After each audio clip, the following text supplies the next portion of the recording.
Here's a list of my favorite resources for the SAT. The first one is this one. This is the official SAT guide published by the College Board. This is an old cover. They've got 8 tests in the book that you can buy from Amazon.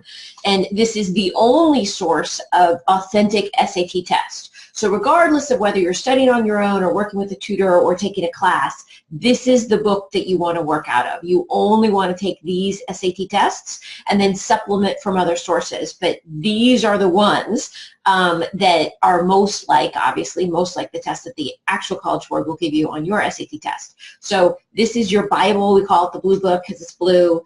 And this is the one that you want to get.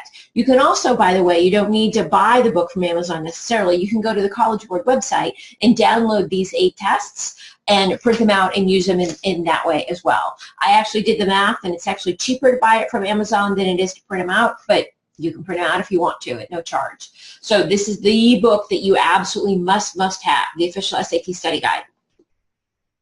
Now, in terms of content areas, for math, I have 2 books that I love.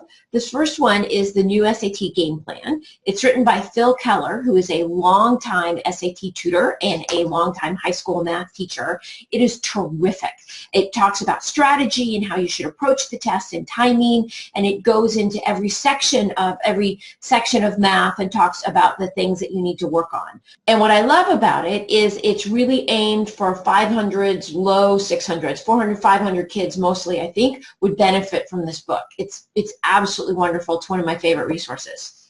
Now, if you're scoring a little bit higher in math, this is the book that you want. Now, unless you're in the 600s, do not get this book. It'll be too hard. But if you are in the 600s and need to figure out how to get even higher, this is the book for you. It's Pwn the SAT, written by Mike McClenathan. He's a longtime SAT tutor out of New York, and this book is terrific. He gets at exactly what's covered on the SAT, exactly what's tested, and he pushes you to the nth degree. And my students love this because it's not boring. You'll find the area of a rug problems. It's like there was a zombie attack, how much coffee is left sort of problems. So my kids are really entertained, and they're working on that skill that they need to really understand the core of the problems. This makes my head hurt every time I use it because it's really, really hard. But if you can do this book, the actual SAT math section will be a piece of cake. Moving on to the reading section.